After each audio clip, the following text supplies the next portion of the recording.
Hello and welcome back to Digital Assets Daily. Good morning, good afternoon, or good evening, wherever you are in your corner of the world.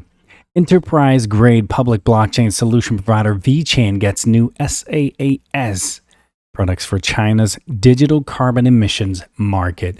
So the increasing impact of greenhouse gases on the atmosphere and their perturbation of the climatic order are necessitating a major overhaul of how humanity emits waste gases. So all countries and industries now face tough targets for reducing atmospheric pollution, and China is arguably facing the greatest challenge of all. Having vowed to reach net zero emissions by 2060, with carbon emissions peaking no later than 2030, as per the targets laid out in China's 14th five-year plan. There's very little room for emissions increases from current levels out to 2025. And having said this, we've discussed how, again, the top four of this channel specifically for specific reasons as well: XRP, XLM, XDC, and VET, all being the green carbon, low carbon, I guess you could say, cryptocurrencies. Again, with them pushing the global warming, those four have an extensive future and amazing utility, as we've shown since 2019 over and over again. So a global first, VeChain's digital carbon footprint, the SaaS platform. VeChain's brand new digital carbon footprint SaaS service is a powerful, rapidly deployable tool, enabling enterprises of all sizes to re-engineer their carbon footprint data management practices. And this new offering is also the first of its kind to benefit from the combination of decentralized ledger technology and an SaaS business model. Also, Visa buys an NFT-based CryptoPunk avatar for 150,000 USD. Sorry if my dogs are coming in the background. I'll give them a moment and see if they're done. All right, it seems like they're having fun in there. I'll try to keep going. If it gets too much, I will stop again. So this is just the beginning of our work in this space, Visa's head of crypto says. And also to the IMF managing director announced officially now the US 650 billion USD SDR allocation is now into effect. And we're going to follow that closely, as there's been discussion for the past few years on how that's going to play out. And again, the ITFA represents the rights and interests of banks, financial institutions, and service providers involved in trade risk and asset origination and distribution. And though we've discussed this was a recent tweet, again, directly from the ITFA, stating Zenfin's XDC network, the first blockchain company to join the global TFD initiative. Now I'm going to zoom in a little bit on this because it's so light. I'm not sure if you can read that really if you're on your mobile phone at this point. So the TFD initiative was established by ITFA to boost automation and transparency in trade asset and risk distribution. Members also include major global financial institutions and leading service providers such as ABN, AMRO, Santander Asset Management, ING Bank, SMBC, ANZ, Commonwealth Bank of Australia, Texel Group, NN Investment Partners, and more. And it recognizes the vital role blockchain will play in shaping the future of the trade finance sector, which has already been successfully implemented in other areas of finance. And again, I want to point something out here again, because as I just mentioned, the top four of this channel we've shown over and over again. And here's a great example of them explaining clearly the focus by design of this asset. As we've shown, XRP is for wholesale, cross-border. XLM is for retail, cross-border. XDC is trade finance. We play in shaping the future of the trade finance sector. And again, we've shown over and again how VeChain, VET, is used as its asset for the supply chain. And again, for us, we've shown over and again that we see them in different lanes, different focused by design.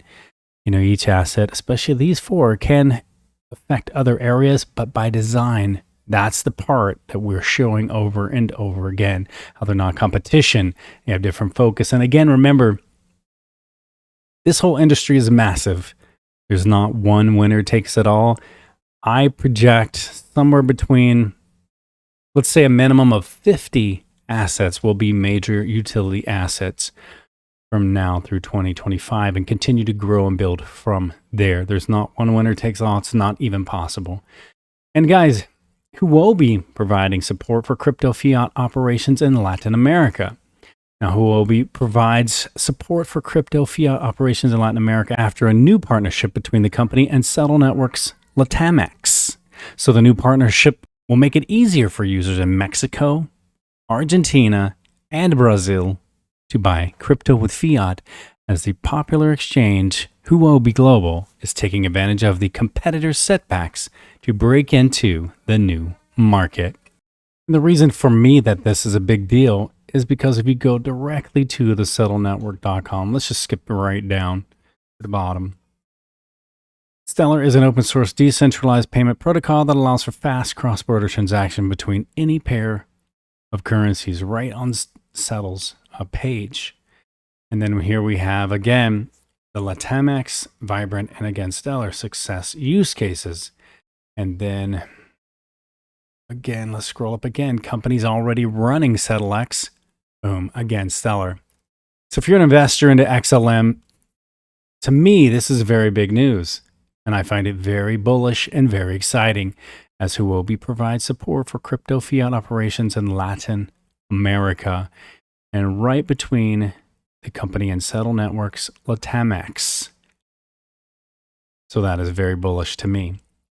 So Congress has introduced 18 bills on crypto and blockchain in 2021. And as the infrastructure bill that brought the great deal of attention to Washington, D.C. on the regulatory oversight of crypto, the 117th Congress now has seen 18 bills that have been introduced that directly impact cryptocurrencies, blockchain tech, or central bank digital currencies.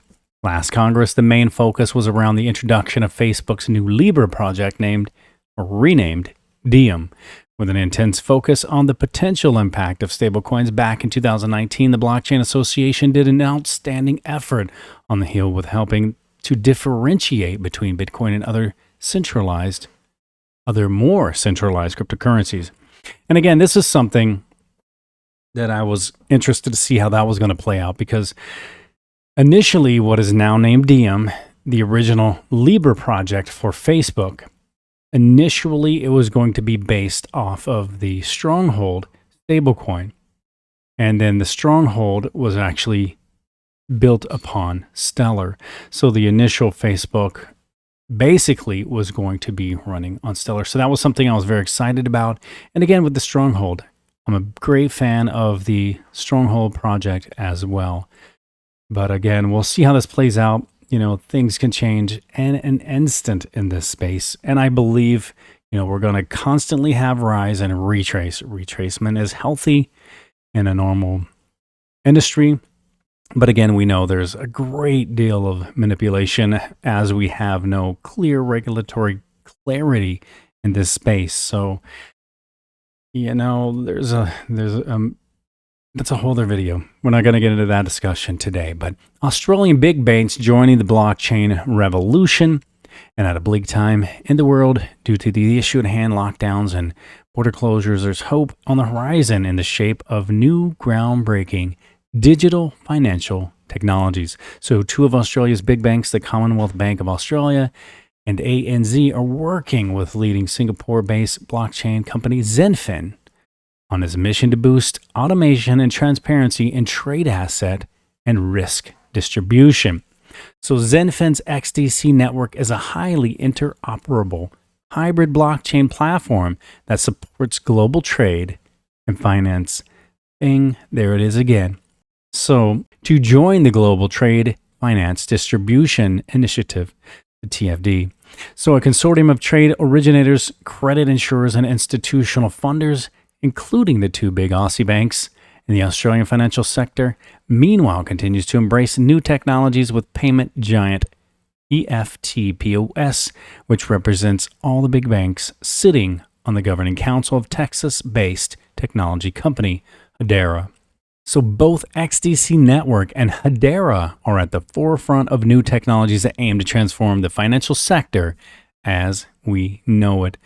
And XDC Network was selected to join the TFD initiative by fintech veteran Andre Casterman, whose impressive track record, and it literally is impressive, includes over 20 years at Swift, leading various technology innovations in interbank payments, corporate treasury, and trade finance. So Mr. Casterman is chairman of the FinTech Committee at the International Trade and Forfeiting Association, the ITFA, and is responsible for spearheading the TFD initiative. And he welcomed the involvement of the XDC network.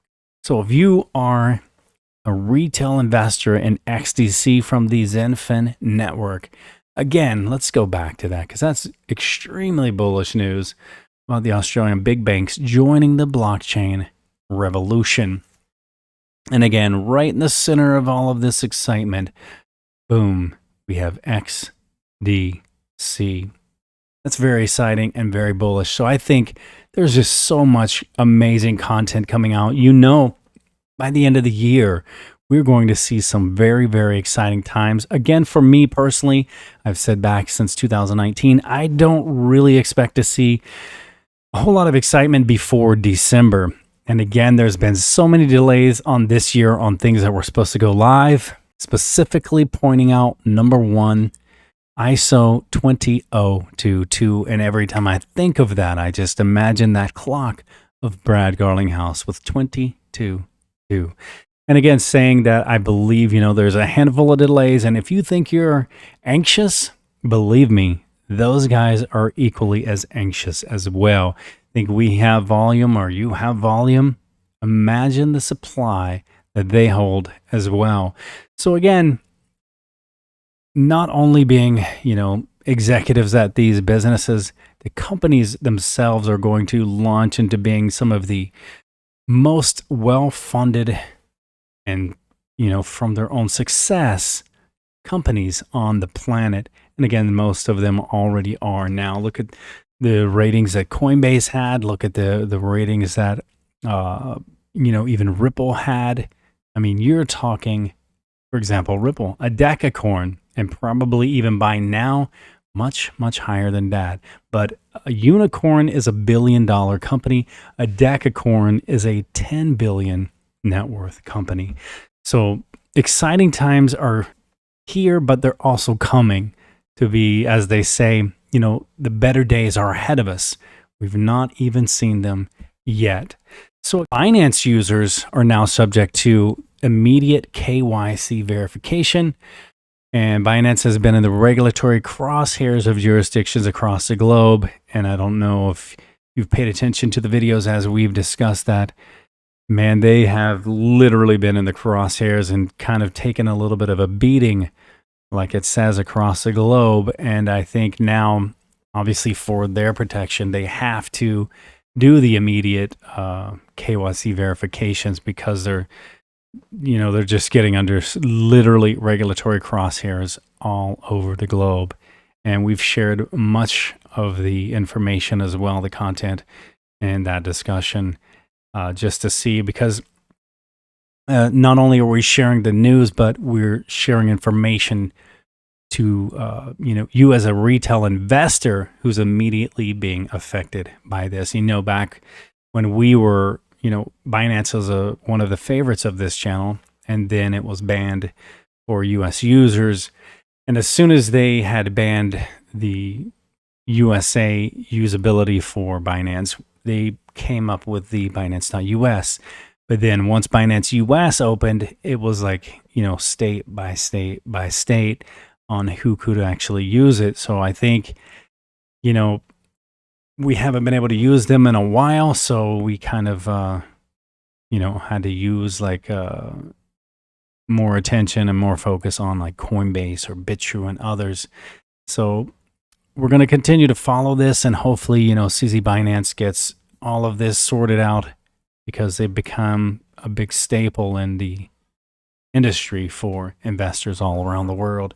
So effective immediately, all new users are required to complete immediate verification to access Binance products and service offerings, including cryptocurrency deposits, trade, and withdrawals.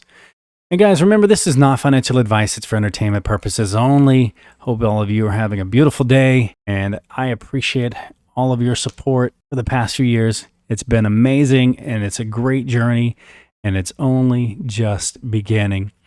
But again, I want to say thanks to our VIP on Patreon, Surfmeister, and to each and every one of you.